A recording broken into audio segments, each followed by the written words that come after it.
السلام علیکم ورحمۃ اللہ وبرکاتہ۔ بسم اللہ الرحمن الرحیم۔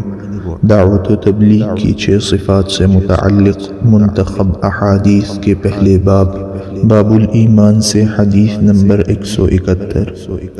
حضرت سمرہ بن جندب رضی اللہ عنہ سے روایت ہے کہ رسول اللہ صلی اللہ علیہ وسلم نے ارشاد فرمایا، بعض دوزخیوں کو آگ ان کے ٹخنوں تک پکڑے گی اور بعض کو ان کے گھٹنوں تک پکڑے گی اور بعضوں کو ان کی کمر تک پکڑے گی اور بعض کو ان کی ہنسلی یعنی گردن کے نیچے کی ہڈی تک پکڑے گی۔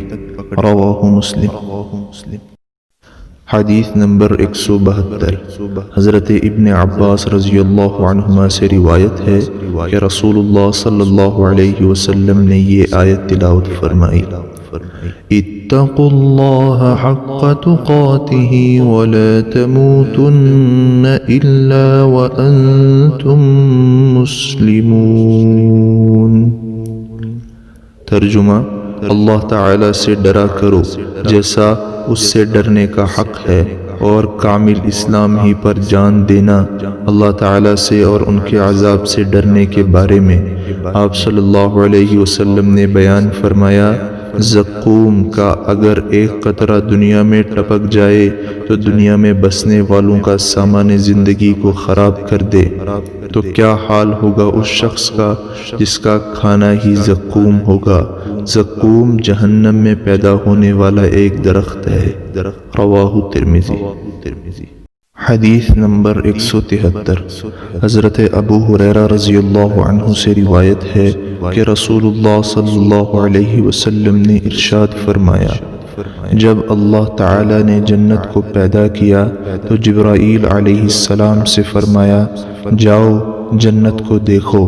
انہوں نے جا کر دیکھا، پھر اللہ تعالی سے آ کر عرض کیا، اے میرے رب، آپ کی عزت کی قسم، جو کوئی بھی اس جنت کا حال سنے گا وہ اس میں ضرور پہنچے گا، یعنی پہنچنے کی پوری کوشش کرے گا۔ پھر اللہ تعالی نے اس کو ناگواریوں سے گھیر دیا، یعنی شرعی احکام کی پابندی لگا دی جن پر عمل کرنا نفس کو ناگوار ہے۔ پھر فرمایا، جبرائیل اب جا کر دیکھو۔ چنانچہ انہوں نے جا کر دیکھا، پھر آ کر عرض کیا، اے میرے رب، آپ کی عزت کی قسم، اب تو مجھے یہ ڈر ہے کہ اس میں کوئی بھی نہ جا سکے گا۔ پھر جب اللہ تعالی نے دوزخ کو پیدا کیا تو جبرائیل علیہ السلام سے فرمایا، جبرائیل جاؤ جہنم کو دیکھو۔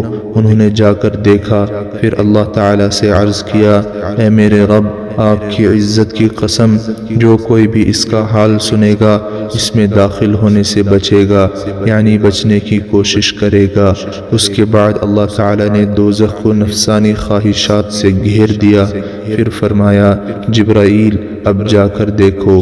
انہوں نے جا کر دیکھا، پھر آ کر عرض کیا، اے میرے رب، آپ کی عزت کی قسم، آپ کے بلند مرتبے کی قسم، اب تو مجھے یہ ڈر ہے کہ کوئی بھی جہنم میں داخل ہونے سے نہ بچ سکے گا۔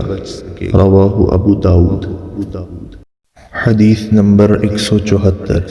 حضرت ابو ہریرہ رضی اللہ عنہ روایت کرتے ہیں کہ رسول اللہ صلی اللہ علیہ وسلم نے ارشاد فرمایا، 7 چیزوں سے پہلے نیک اعمال میں جلدی کرو۔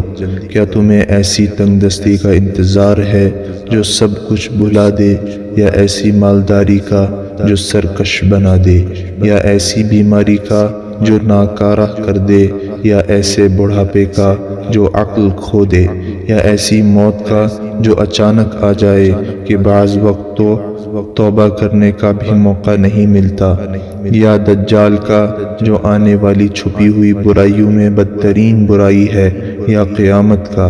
قیامت تو بڑی سخت اور بڑی کڑوی چیز ہے۔ رواہ ترمذی۔ فائدہ، مطلب یہ ہے کہ انسان کو ان 7 چیزوں میں سے کسی چیز کے آنے سے پہلے نیک اعمال کے ذریعے اپنی آخرت کی تیاری کر لینی چاہیے۔ کہیں ایسا نہ ہو کہ ان رکاوٹوں میں سے کوئی رکاوٹ آ جائے اور انسان اعمال صالحہ سے محروم ہو جائے۔ حدیث نمبر 175۔ حضرت انس بن مالک رضی اللہ عنہ روایت کرتے ہیں کہ رسول اللہ صلی اللہ علیہ وسلم نے ارشاد فرمایا، میت کے ساتھ 3 چیزیں جاتی ہیں، 2 چیزیں واپس آ جاتی ہیں اور ایک ساتھ رہ جاتی ہے۔ گھر والے، مال اور عمل ساتھ جاتے ہیں، پھر گھر والے اور مال واپس آ جاتا ہے اور عمل ساتھ رہ جاتا ہے۔ رواہ مسلم۔ حدیث نمبر 176۔ حضرت عمرو رضی اللہ عنہ سے روایت ہے کہ رسول اللہ صلی اللہ علیہ وسلم نے ایک دن خطبہ دیا جس میں ارشاد فرمایا، غور سے سنو، دنیا ایک عارضی اور وقتی سودا ہے اور اس کی کوئی قدر و قیمت نہیں، اس لیے اس میں ہر اچھے برے کا حصہ ہے اور سب اس سے کھاتے ہیں۔ بلا شبہ آخرت مقررہ وقت پر آنے والی سچی حقیقت ہے اور اس میں قدرت رکھنے والا بادشاہ فیصلہ کرے گا۔ غور سے سنو، ساری بھلائیاں اور اس کی تمام قسمیں جنت میں ہیں اور ہر قسم کی برائی اور اس کی تمام قسمیں جہنم میں ہیں۔